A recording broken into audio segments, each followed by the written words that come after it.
श्रावण येण्यापूर्वी video 2 minute बघ, तुझा पुढचा काळ 100% बदलणार. या गोष्टी आवर्जून करा. श्रावणात दररोज सकाळी उठून अंघोळीनंतर देवघर स्वच्छ करून घेणं गरजेचं आहे. यानंतर देवघरात गंगाजल शिंपडावे. त्यानंतर पूजेसाठी लागणारं साहित्य या ठिकाणी ठेवावं.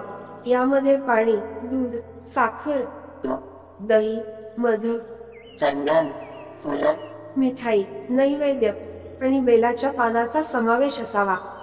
पूजेची तयारी करताना शिवस्तोत्राचा जप करत राहावे. या गोष्टी टाळा. श्रावणात भगवान शंकराची कृपादृष्टी मिळवण्यासाठी कित्येक लोक उपवास करतात. काही लोक संपूर्ण श्रावण मासात उपवास करतात, तर काही केवळ श्रावण सोमवारी उपवास करतात.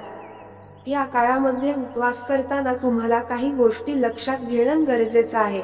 महादेवांचा श्रावण मास. शास्त्रांमध्ये दिलेल्या माहितीनुसार श्रावण महिन्यात भगवान विष्णू हे योगनिद्रेत जातात.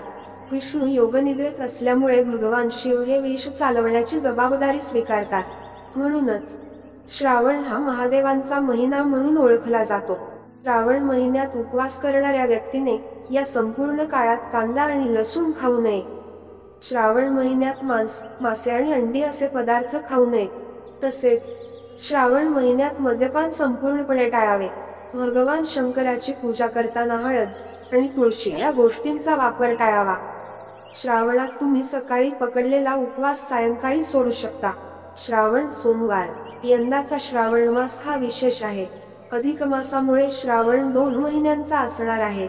जवळपास 19 वर्षांनी एवढ्या मोठ्या कालावधीसाठी म्हणजेच 2 महिन्यांचा श्रावण महिना येण्याचा योग आला आहे.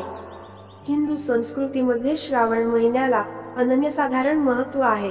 हा महिना भगवान शंकर महादेवाला समर्पित असतो. श्रावण सोमवारी महादेवाची विशेष पूजा केली जाते. हा काळ अत्यंत शुभ मानला जातो. यंदाचा श्रावण मास हा 2 महिन्यांचा असणार आहे. त्यामुळे महादेवाला प्रसन्न करण्याची मोठी संधी भक्तांना मिळणार आहे.